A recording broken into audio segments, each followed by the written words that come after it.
y aura une vidéo. C'est-à-dire que si vous faites un sacrifice pour, je sais pas, Mustapha,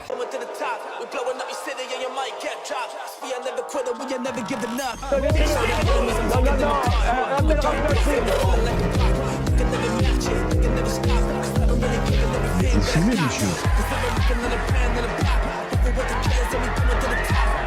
Le football, il a changé. Oui. Peut-être. Ouais, c'est Laurent de la Mousse, bienvenue aujourd'hui pour une nouvelle vidéo et j'espère que tout le monde va bien. Messieurs, dames, aujourd'hui on va parler de Stéphane Plaza, on va parler de Dylan Thierry, on va parler de Cyril Hanouna et de bien d'autres sujets encore. Mais avant de partir pour cette nouvelle vidéo, c'est le moment de soutenir la chaîne et moi-même en mettant votre plus gros pouce bleu, votre meilleur commentaire. On n'oublie pas de s'abonner et d'activer la cloche pour ne pas rater les prochaines vidéos. On fait de même sur la chaîne principale, la chaîne Mousse, où demain vous avez votre vidéo de la semaine à 18 h. Je sais pas pourquoi je dis de la semaine alors qu'il y a déjà eu une vidéo mardi. On me rejoint sur Instagram, sur TikTok, sur Twitch pour ne pas rater les lives du dimanche soir à 21 h 30. On va chercher à boire, manger, on se met à l'aise. Et moi je m'occupe du reste. On en a parlé hier, il y a pas mal de sites spécialisés dans le contenu destiné aux adultes qui ont fermé littéralement en France. C'est la fin pour... Pornhub, YouPorn, etc. Alors, moi, je connaissais pas le nom. On me l'a dit, je me suis un petit peu renseigné. Des potes m'en ont parlé, j'étais vraiment pas au courant. Jamais entendu parler de ces sites. Hier, on a entendu Nikita Bellucci. Aujourd'hui, on va entendre une autre actrice X qui s'appelle Céline Tran. Alors, je vous avoue que je la connaissais pas du tout. Pour moi, c'était Katsumi. Ah oui, c'est une excellente nouvelle. Il était temps, en fait. Il était temps, puisque il y a une loi qui n'est pas appliquée depuis des années et ça fait beaucoup de dégâts. Donc, saluons leur départ. Moi, je pense que c'est une excellente initiative. Sauf que réellement, il y a les sites dédiés donc, auxquels on n'aura pas accès, puisqu'ils sont bloqués. Mais est-ce que finalement, ces images porno, on ne pourra pas y avoir accès autrement? Je pense notamment aux réseaux sociaux. Oui, vous avez raison. C'est vrai qu'on pointe du doigt l'industrie pornographique à travers les tubes qui sont les références. Mais entre-temps, comme vous le dites, les réseaux sociaux se sont extrêmement développés. Il n'y a pas de réglementation, notamment sur TikTok, où on voit des contenus, sur X, anciennement Twitter aussi. Il n'y a pas de régulation. Et c'est, je dirais même, encore plus pernicieux, puisque c'est sur des plateformes où toutes sortes d'informations sont mélangées, où il y a du divertissement et où l'exposition est encore plus développée, en fait. Et notamment pour les mineurs qui n'ont rien demandé a priori, qui se retrouvent avec ça dans leur creux de la main en cours de récré.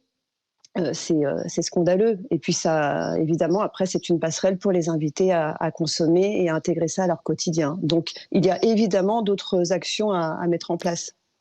Vous, en tant qu'ancienne actrice X, c'est quelque chose qui vous a toujours troublé que des mineurs puissent vous regarder ? Oui, alors je l'ai toujours dit et je le répète, quand j'étais actrice X, sachant que là j'ai arrêté il y a quand même plus d'une dizaine d'années, hein, donc c'était pas le même état des lieux, les réseaux sociaux n'étaient pas autant développés. Quand j'ai commencé, on terminait l'ère des VHS pour commencer l'ère du DVD et Internet est apparu ensuite. Donc j'ai commencé dans un contexte où les contenus pour adultes étaient visionnés par des adultes et ça faisait quand même une grande différence. Et de voir ensuite que ces contenus n'étaient plus sous contrôle, parce que sachez que quand on est actrice, acteur, on cède nos droits pour tout contenu existant et à venir, pour tout support existant et à venir. Donc je n'avais évidemment pas prévu que ces contenus allaient être diffusés, et encore moins gratuitement. Donc on n'a pas la main mise. Bien sûr que nous, en tant qu'acteurs et actrices, enfin tous les acteurs en fait de cette industrie, nous sommes souvent les personnes qui sont montrées du doigt. C'est plutôt logique, ce sont ces personnes-là qui sont les plus visibles, mais les vrais responsables, ce sont les personnes qui détiennent les droits de diffusion. D'ailleurs, restons un petit peu dans le domaine du porno. On a appris qu'un acteur de film pour adultes a été condamné pour corruption de mineurs et détention de fichiers pédopornographiques. Le pédophile en question s'appelle Quentin. Voici sa tête. C'est important de mettre sa tête. Voici donc le document du juge d'application des peines. Alors on peut le voir. Détention d'images d'un mineur présentant un caractère pornographique. Corruption de mineur par une personne mise en contact avec la victime par un réseau de communication électronique du 13 octobre 2013 au 4 juillet 2016. Et pour la détention d'images, c'est du 13 octobre 2013 au 2 avril 2024. Pour ces affaires, il a été condamné à 1 an de prison avec sursis. Est-ce qu'il regrette? Est-ce qu'il nie? Pas du tout. Écoutez. Apparemment, t'aimes bien les mineurs. Si tu veux, je te passe ma petite sœur. C'est 15 ans ou pas? C'est légal ou pas? Dis-moi si c'est légal. Si c'est légal, pas de souci, on y va. Dis-moi qui c'est qui va me mettre un coup dans la rue. Tu peux m'expliquer? Pourquoi on me mettrait un coup dans la rue, moi? C'est qui va mettre un coup dans la rue? C'est un LGBT qui a pas trop aimé que je dise faut arrêter de chialer sur Twitter? C'est qui? Parce que moi, les gens que j'attaque justement, c'est que des fragiles.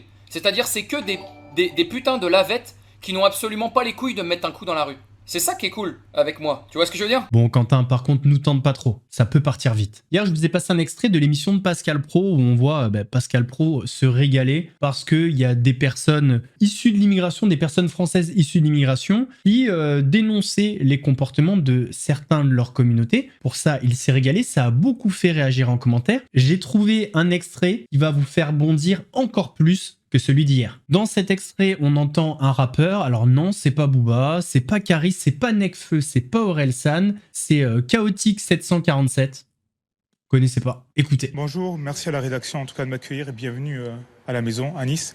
Écoutez, pourquoi je fais ça? Parce que maintenant, à un certain moment, il faut dire stop. Il faut dire ras-le-bol. Nous avons vu les images d'émeutes qui ont frappé Paris après la finale de la Champions League. Et malheureusement, force est de constater que sur vos images qui ont tourné sur vos médias et sur l'ensemble des médias français, ce que nous avons constaté, et nous sommes beaucoup à l'avoir constaté, ce sont des personnes comme moi, comme nous.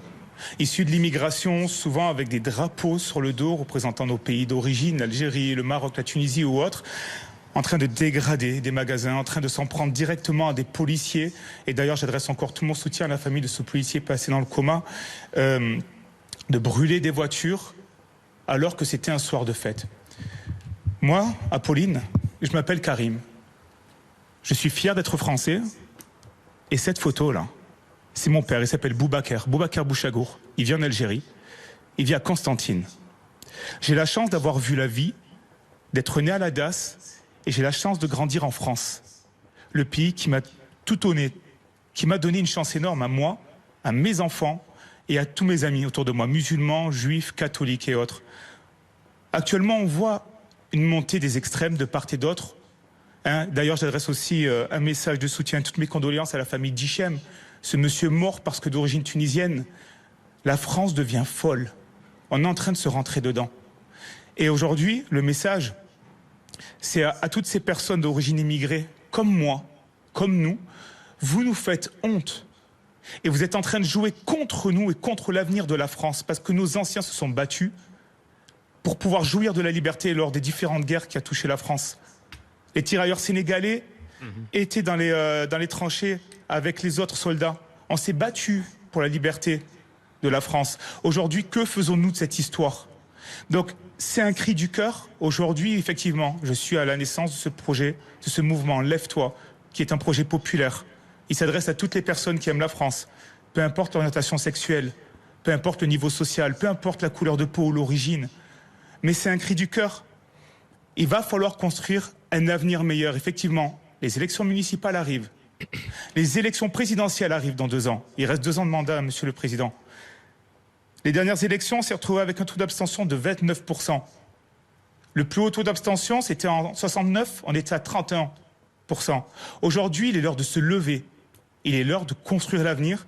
Et je veux être un représentant de ces jeunes Français qu'on n'entend pas forcément. Presque une semaine que le Paris Saint-Germain a remporté sa première Ligue des Champions, mais tout le monde ne retient qu'une chose, les violences, les incidents qui ont suivi la finale. Aujourd'hui, c'est un petit peu l'heure de comprendre ce qui s'est passé, ce qu'on aurait pu faire de mieux, qui est fautif dans cette histoire. En tout cas, sur le plateau des grandes gueules d'RMC, Mourad Boudjelal a sa petite idée. Ils sont en train de détourner le problème. Le problème est de savoir si on accepte qu'il y ait 600 arrestations parce qu'un club gagne une Coupe d'Europe. Le problème est de savoir si on accepte qu'il y ait 2 morts. Donc si on prend des mesures comme ça veut dire qu'on l'a accepté aujourd'hui.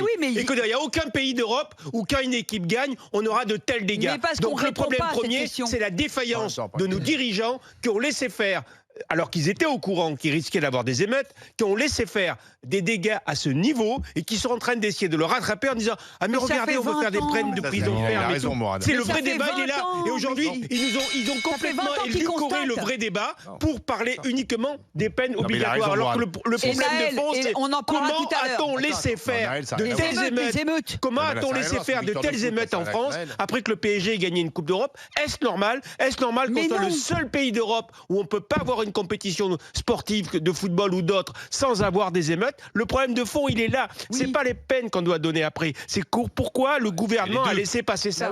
Comment Où est cette défaillance du ministère de l'Intérieur? C'est cette défaillance dont il faut parler. C'est pas des peines après. C'est pas la première fois que sur les Champs-Élysées, il y a d'un carnage comme celui-là. Mais c'est pas normal. Quelle que soit la raison. C'est ça qui est pas normal. C'est la défaillance de l'État qui n'est pas normale.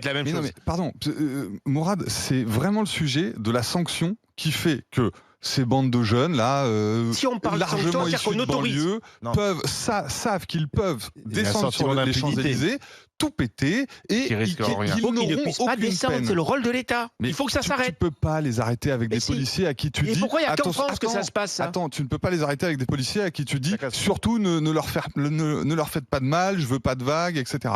Je pense vraiment que c'est la question de la sanction. Je pense que Gérald Darmanin écoute les grandes gueules puisque la semaine dernière, ici même, j'ai évoqué la question de ce retour des peines minimales. Et ça, c'est juste l'ancien code pénal. C'était jusqu'en 1994, ça fonctionnait comme ça.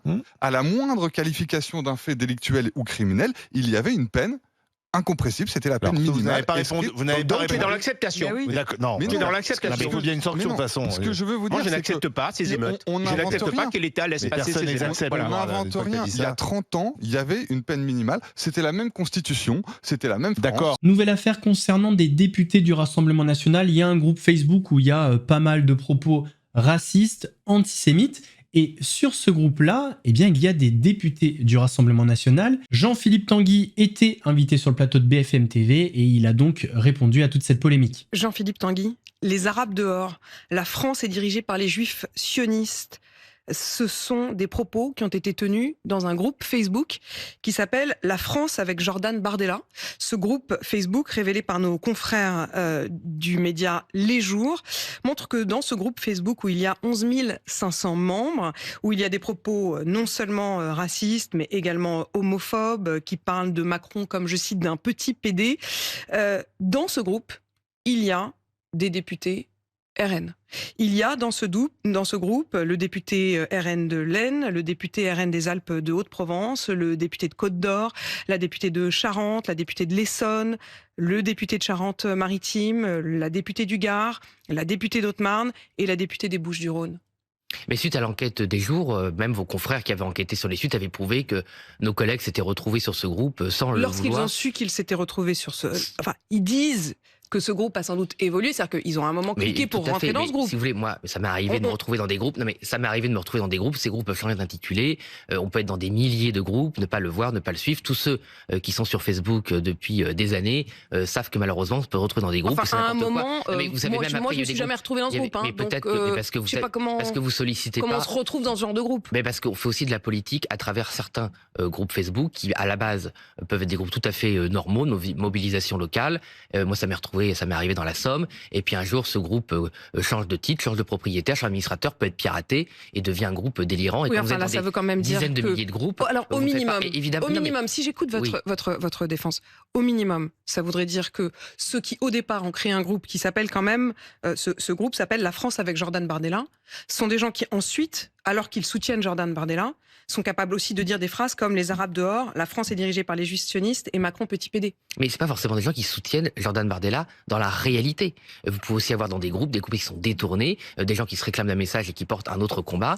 D'ailleurs, toute la ligne politique de Marine Le Pen, et vous la suivez depuis longtemps, ça a été justement de lutter contre ces infiltrations, d'expulser des gens qui ont sali les valeurs que l'on porte, qui ont sali le patriotisme, qui ont sali l'amour de la France. Il n'y a absolument rien à attendre de gens qui prétendent défendre la France et défendre la haine. Ce sont des valeurs contradictoires. Et si vous allez voir aussi les réseaux sociaux, puisque vous voulez en parler, si vous regardez les commentaires de ces personnes haineuses d'extrême droite, d'ultra droite, sur Marine Le Pen, sur Jordan Bardella, contre moi, vous allez voir la violence des mots qu'ils utilisent contre Marine Le Pen, contre Jordan Bardella et contre moi-même ou d'autres comme Sébastien Chenu. Donc ce sont des gens qui n'hésitent pas aussi à dénoncer Marine Le Pen parce qu'elle les chasse. Regardons et écoutons maintenant Cyril Hanouna appelé en direct sur le plateau d'Europe 1 Alexia Laroche-Joubert. Il va lui glisser quelques petites piques par rapport à sa présence à la conférence de presse d'Interville. Interville pour lui c'est ringard. Mais alors mon gars, mais tu touches pas à Interville. Je vais raconter ma vie. Mais les étés avec mes cousins-cousines, on faisait Interville.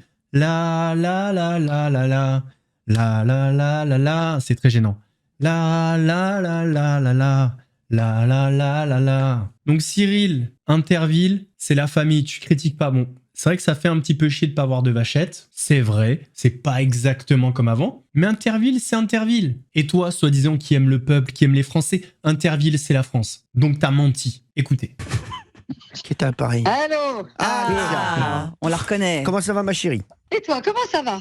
Très bien, ma chérie. T'as été un truc de ringard, je t'ai vu, au truc de ringard de la conférence de presse d'Interville. C'est pour ça que je t'appelle. Ma chérie, faut que tu sortes de là. Faut que tu sortes de là. Faut que tu sortes de là, ma chérie. Sors de là, là. J'ai vu. Non, mais si Interville marche. À chaque fois que t'appelles comme ça, en plus, tu m'appelles d'un numéro que je connais pas. Bah, c'est pas moi. Bah oui, bah et alors. Tu décroches toujours aux inconnus. Bah, je sais, parce que je te dis toujours, un inconnu peut t'offrir des fleurs.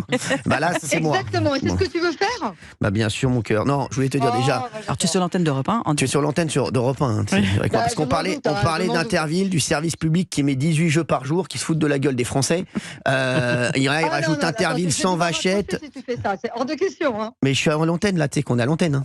Je le fais là actuellement. Là. Je vais appeler Rachida Dati après. Pour lui dire qu'est-ce que c'est que ça. C'était une belle conférence de presse et je te remercie de me donner l'occasion d'en parler. Non, mais c'est elle est extraordinaire. Non, mais c'est vraiment éclaté. Elle n'est pas extraordinaire. Elle pense qu'à l'argent. Ça me dégoûte. Elle me dégoûte. Alexia, ma chérie. Moi, tu sais comment, en plus, je suis pas un homme d'argent. C'est parce que je passe mon temps à croiser des chaouches qui demandent beaucoup d'argent. Oui, c'est vrai. Bah, exactement. C'est ce que je t'ai dit hier. Je lui ai dit non, mais c'est vrai. Arrête de payer des chaouches là, sans rigoler. Arrête un peu, Alexia. Garde l'argent pour toi, ma chérie. Non, mais c'est vrai. Est-ce que moi, je passe à l'argent, ma chérie? Moi, non. Voilà. Mais pas du tout. Mais toi, tu es authentique. Elle a eu un hockey. Je suis authentique, je change pas de tactique. Elle est passée dans un tunnel. Alexia Laroche-Joubert, j'ai la présidente de DJ France qui produisent cette mascarade d'Interville. Mais elle y croit. Elle y croit, cette Interville sans vachette. Sinon, elle y croit. Bien sûr qu'elle y croit. Je vous embrasse. Allez, on t'embrasse, ma chérie. Sors de là, sors de là. Arrête avec ces ringards, c'est pas pour toi. Tu mérites mieux. On t'embrasse. Allez, salut. Reparlons de Dylan Thierry. Alors, Dylan Thierry a fait une petite publicité, collaboration commerciale pour l'Aïd, pour le sacrifice de mouton. Je vous laisse regarder, on en parle après. Salam alaikum, j'espère que tout le monde va bien. Je regardais mes messages et j'ai eu plein de messages concernant le mouton, la story que j'avais fait il y a quelques jours. L'Aïd, c'est dans 4 jours. 4 jours, demain plus que 3 jours. Vous savez à quel point c'est important de sacrifier le mouton. Donc je vous remets le lien qui vous permet de sacrifier un mouton pour des familles qui en ont besoin à Madagascar. J'ai fait moi-même 4 mois à Madagascar et je sais que là-bas, il y a énormément de familles qui en ont besoin. Ça sera bien évidemment des familles qui sont musulmans.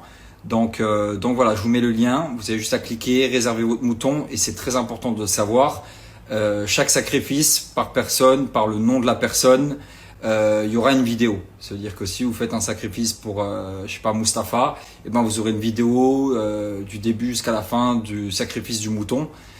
Qui vous sera transmis en privé. Donc voilà, c'est très important à savoir. Le mouton, il est à 199 €. Je vous mets le lien juste ici. Alors, plusieurs problématiques. Déjà, il n'y a aucune mention légale dans le site. Vous pouvez le voir ici. Il ne se passe rien. Donc, aucune traçabilité. On ne sait pas vraiment s'il y aura un sacrifice. On ne sait pas où l'argent va. Et c'est pas parce que c'est marqué 100% traçable que c'est le cas. Le 4,8 sur plus de 1500 commandes, on n'y croit pas du tout. Pareil, aucune traçabilité, on peut pas voir les avis. C'est pas comme sur Trustpilot par exemple, même si sur Trustpilot on peut acheter des avis, mais là c'est pas du tout fiable ni traçable. Il faut savoir aussi que le lien que partage Dylan Thierry, c'est un lien d'affiliation. Qui dit lien d'affiliation dit argent. Donc encore une fois, il y a des pépettes au bout, on est loin de la fraternité. Puis il y a un dernier truc, faut parler de la marge aussi.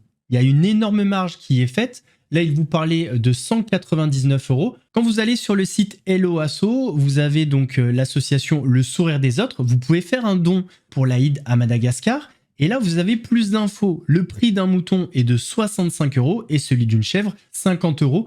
On est loin des 199 € annoncés par Dylan Thierry. Dernier sujet très chaud, Stéphane Plaza accuse le parquet d'avoir truqué son procès. On se rappelle qu'il avait été condamné à 12 mois de prison avec sursis pour violence conjugale. Stéphane Plaza évoque un scandale judiciaire. Il a décidé de contre-attaquer et d'attaquer l'État. On suit ce matin cette conférence de presse de Stéphane Plaza avec ses avocats. L'animateur star est revenu sur le procès qui a abouti à sa condamnation en février dernier. Condamnation pour violence conjugale sur l'une de ses anciennes compagnes. On va tout de suite aller retrouver Vincent Ventighem.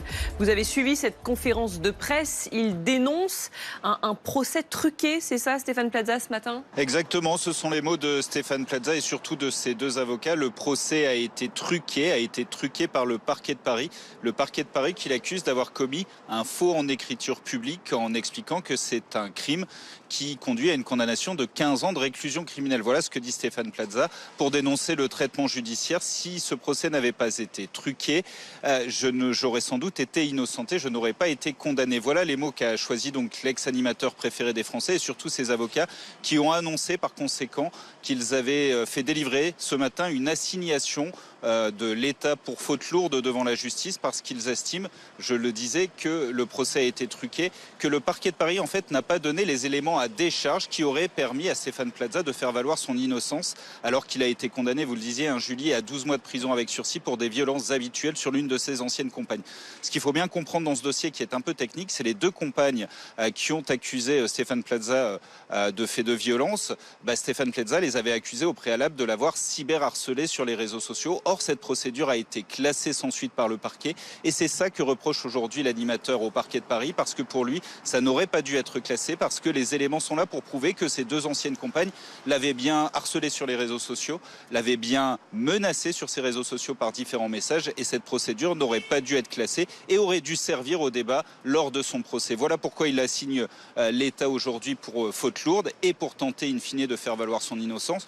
On n'est pas là pour parler du poids de Stéphane Plaza, de ses cheveux poivre et sel ou de sa souffrance, a dit son avocat. On est là pour parler de choses très graves.